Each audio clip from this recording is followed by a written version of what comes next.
Welcome back to Cinema Flicks and Music Picks. I'm Davey, your host with the most and the beast with the least.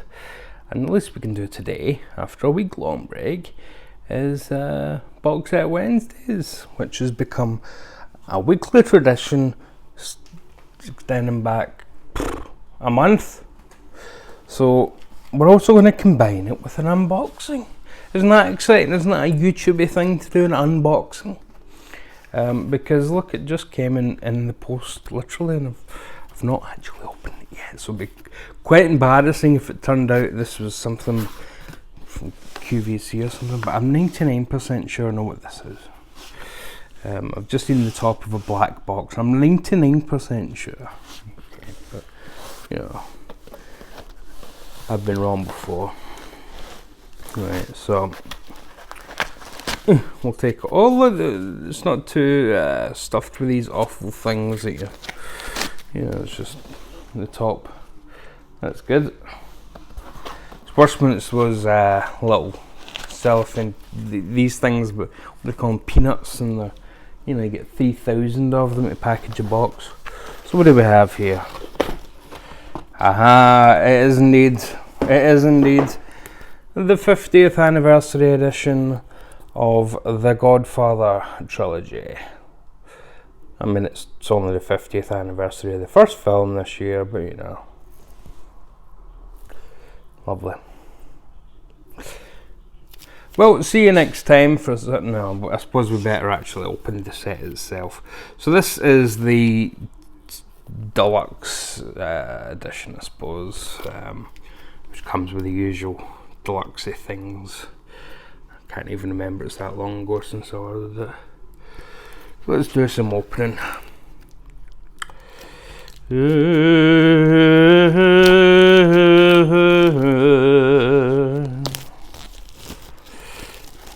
Oh yeah, some plastic to take off. Oh, that's nice, that's nice. I like the feeling here. Oh yeah, you can tell it's going to be a bit of a... So it's got a nice, card backing. Got a nice kind of almost cloth-like feel. And then even the backing card is like, oh, that's nice. That's like Polaroid-y feel. Oh, they've gone all out here. Oh, this is nice. I like this. The Godfather, 50 years. And so it opens. Oh yeah, let's see what they've done. So they've given us it in a little stack. So our little thingamajig ribbon to pull off the first item, which is a book. Let's just take the book out, shall we? I'll close that, put that over there. I bet you there's no need for that ribbon, it's just a book and then the discs and some prints. Right, okay. Right. Oh, the discs are in here. Oh, it's a big, this is nicer than I thought. Oh, so we've got a little note from Francis in here. Making The Godfather was an extraordinary experience, both terrible and wonderful at the same time. Mario Puzo was someone who I admired so much, and as I always say, he did the hard part, the heavy lifting. He wrote the story and created the characters, and I collaborated with them in the most wonderful way. All movies are an experience of collaboration. No one person makes them. And certainly that is the case here. The director is more of a ringleader, and I'm lucky to have such a group of talent to work with. I hope you enjoy all three beautifully remastered films, and my heartfelt congratulations to everyone who worked on the restoration. Francis Coppola. He's ditched the Ford apparently. So here we go, and then it's like individual credits for This gives me the chance to do my Marlon Brando impression. I don't gotta do it as often as I should like these days. Look what they did to my boy, my beautiful Santino. No, here we have So we've got Francis, we've got Marlon, and then we've got Bobby Duvall as Tom Hagen. I'm German-Irish. Oh, and then we've got Diane, and we've got the young innocent Michael, just returned from war. It's my father's business cards, not me. John Cazale over there, and James Caan. You're a beautiful dancer, my Donna. It's just a really interesting excuse for me to do that impression over and over again. There he is. Spoilers, gunned down in the street, but he's okay. He's fine after that. Take one bunch of assholes like you to bring down Vito Corleone. There's the famous shot. There's one of the most famous scenes, the horse's head. There we go. I'm gonna make him an offer he can't refuse. I'm just gonna go, come on, please, pretty please. So that's nice. Oh, there we go. We've even got right into, we're still in the weeds here, almost literally, with, what'd you call him? Clemenza. Leave the gun. Take the cannoli. Some shooting script stuff where we see how much of Mario Puzo's script was actually changed. Lots of stuff from the restaurant scene with this all seems to be the Godfather 1. Is it going to... Oh no, there is plenty of room for it still to be Godfather 2. There's Michael and Sicily. I won't show you everything because, you've had the impression now. I'm sorry it's come to this, Michael.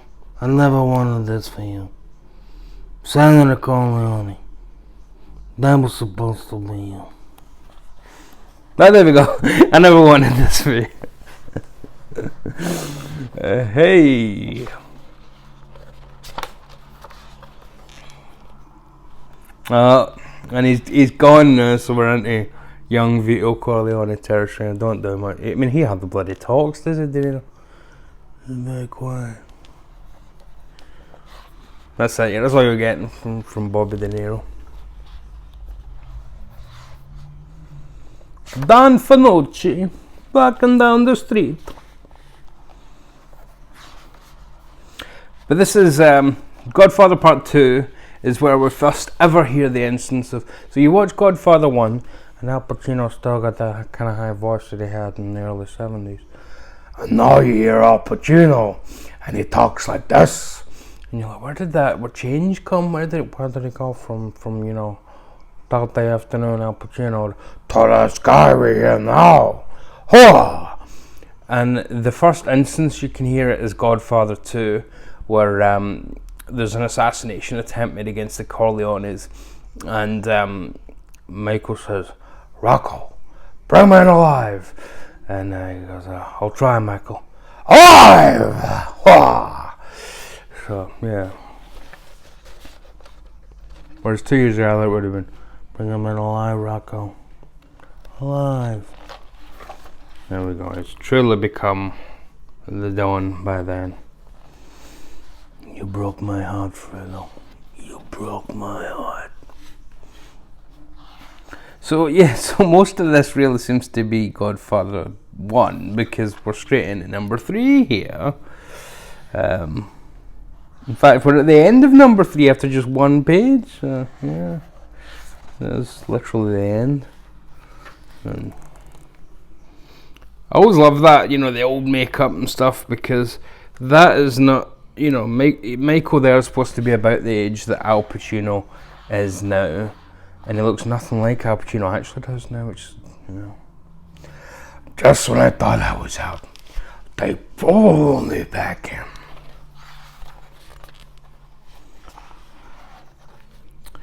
So what do we get here in terms of actual discs rather than just impressions? So we get The Godfather in 4K. we get The Godfather Part 2. We get, oh, for some reason that's doubled up there. I thought it was missing a disc, but it's just slid over.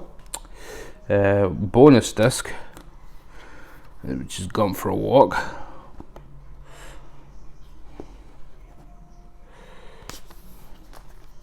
Well, I see why it's gone for a walk, so that ain't going to fit. Right, let's see. Yeah, there we go. So it's one of these, you know, all hunkered down. So we get Godfather Part 2 on 4K, Godfather Coda, The Death of Michael Corleone, the new version on 4K. Also includes the Godfather Part 3, Godfather 50 Years bonus disc, and then bonus disc just about the first Godfather. And is that all? Is that fuck? Because unlike the American version, you get everything on Blu-ray as well. So you can ditch your old Blu-ray sets. So that's pretty neat. If you know, maybe you've only got one 4K player like I do, and you know, it'd be handy to have it in different rooms and things. Oh, like you can tell this is going to be a fingerprint magnet. That's the only problem with this, because one of those kind of, you know. But that was nice. That's nice. So yeah, very similar to the American set. The only difference is the UK one gets all of this. The American one only has the 4K. So if you want the Blu-rays as well, with all the new extras and transfers and whatnot, go for the UK one. If you're region free as well. I don't know if they're locked. I haven't looked into that. Don't take my advice. Ever. Now let's see what else we have here. We'll use our ribbon again. Oh, see, now this is it. Was the ribbon really necessary for just this? I mean, there's two things here. Let's see what they are. I mean, it's nice. I'm never going to be anti-ribbon, but you know.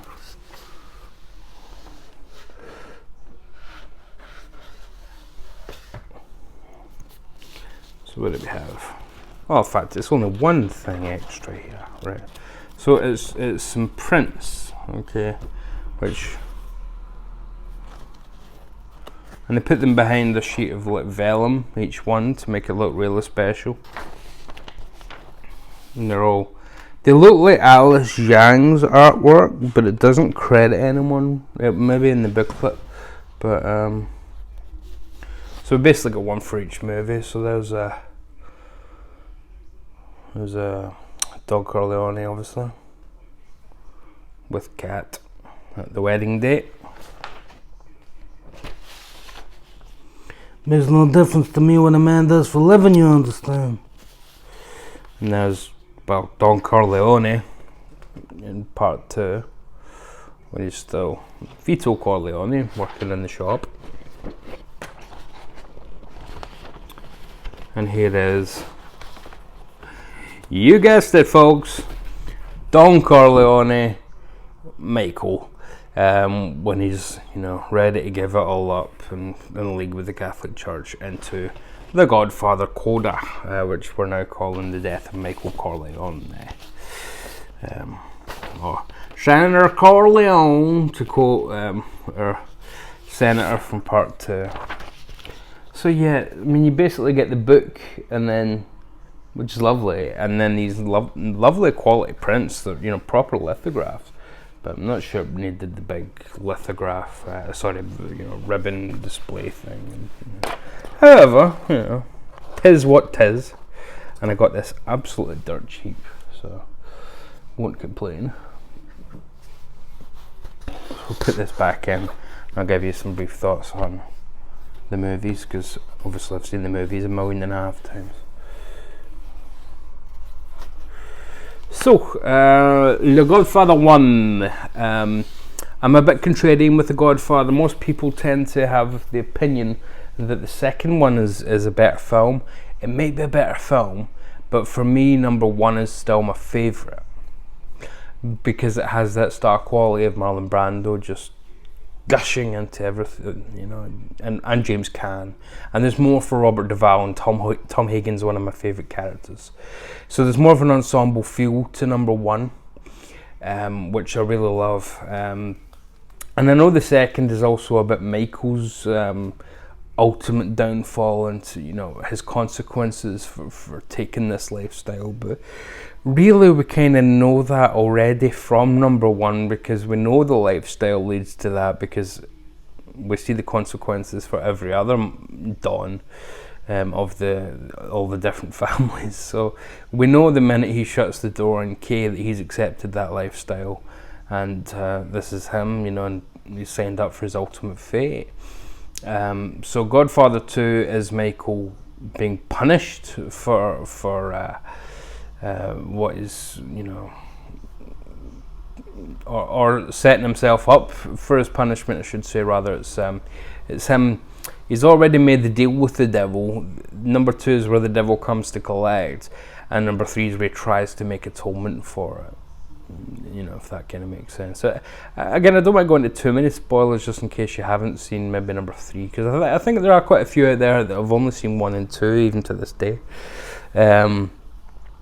So, number 1 has the star quality of Brando and Jimmy Caan and Robert Duvall, Al Pacino, emerging. That's also what I love about it. Michael emerging from the shadows almost and quietly becoming Don Corleone. It's a much more powerful story that way. Number 2 does have great stuff. I mean, I'm not putting number 2 down at all. It's still a 5-star film for me. It's got the great stuff with Hyman Roth and all the Cuba stuff. And the acting from Al Pacino when he realizes that Fredo's lying, that he does know somebody, and I'm spoiling number 2, who cares? That Fredo has betrayed Michael. His acting there, Al Pacino, wordless acting, where he's just staring down for a few seconds. It's just absolutely wonderful stuff. Some of the best. Al Pacino never won an Oscar for any of these films. It's quite incredible. Brando and De Niro did, but he never did. De Niro, all that stuff with the backstory of Don Corleone, I don't think it's necessary. We get enough from the backstory, to kind of piece together that Don Corleone's risen up, his old friends. Oh, he did this back in the day for this guy, and that's why he's always loyal. I don't know if we needed that story to actually be told. It's prequelitis. It's really a problem for any prequel. Does the story need to be told? No, but I suppose, at least in Godfather 2, it gives you a nice contrast. So we see the rise of Don Corleone to support his family from pretty much starving. So it's almost saying you can understand why he would do these things. To Michael's rise from New York kingpin to kind of national Godfather, essentially, a real person of interest for the world's mafia. He's pretty much the biggest player on earth by the end of it in terms of mafiosa and Cosa Nostra. And there's great stuff there. There's individual scenes. As I mentioned, the Cuba stuff. There's all sorts of great scenes down there. But the courtroom scene. Lee Strasberg, his acting's out of this world. And it's a great sequel. I'm just not 100% sure it needs to exist. I think you get everything you need from Godfather 1. But, as is now the Hollywood tradition, number 1 made a fuckload of money in 1972. It was the highest grossing film of the year. So... Hey Francis, can you write another one of those Godfathers? We want it next Tuesday. So that's why characters get short thrift. That's why Tom Hagen's hardly in number 2. It's an insult to Robert Duvall. Jimmy Caan wanted a lot more money just to reprise his scene as Sonny for the end sequence, but they managed to talk him off the cliff, so that's why we at least get some James Caan in the flashback to just before Godfather 1. But Marlon Brando wanted more money than anybody to appear in that scene, because he was going to come back for that scene set just before Godfather 1. or just The Godfather. But Brando wanted like $3 million or something for that, and yeah, he had a bit of a falling out with Coppola over that. Come on, like, nobody's getting it. Al Pacino's not getting half of that. But he obviously forgave him, because then he cast him as Colonel Kurtz a few years later in Apocalypse Now. Might be a video soon. No promises.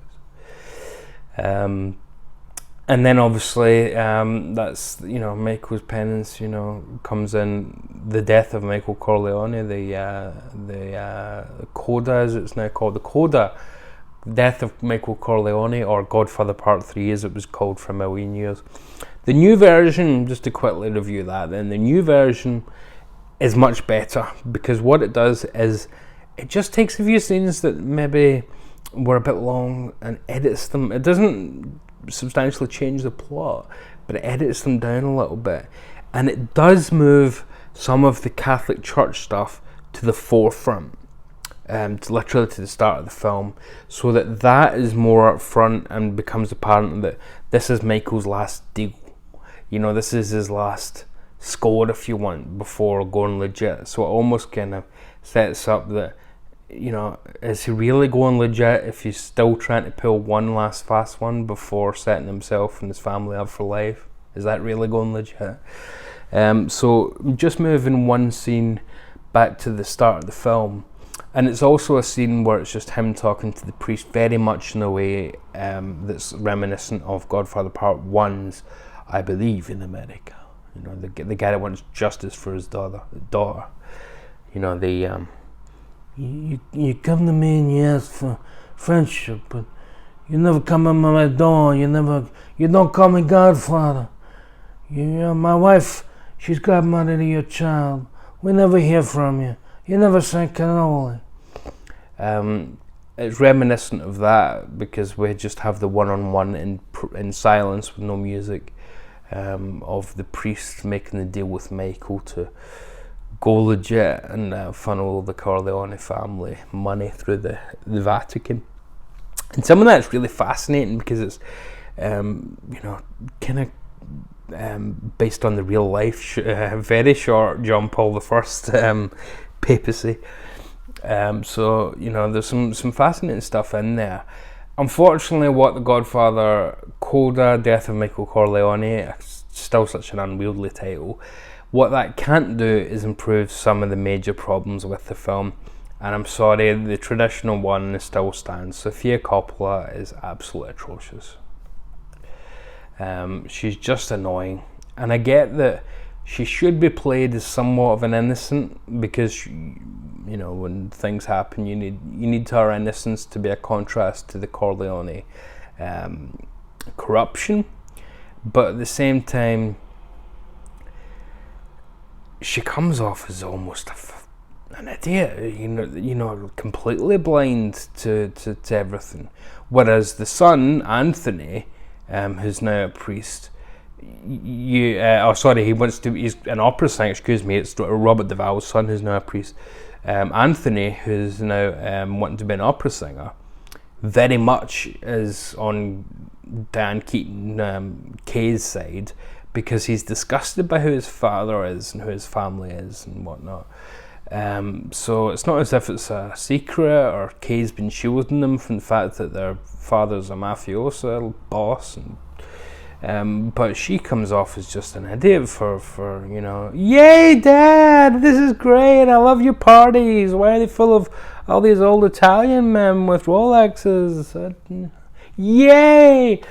And then she falls in love with Andy Garcia, which, you know, over my dead body.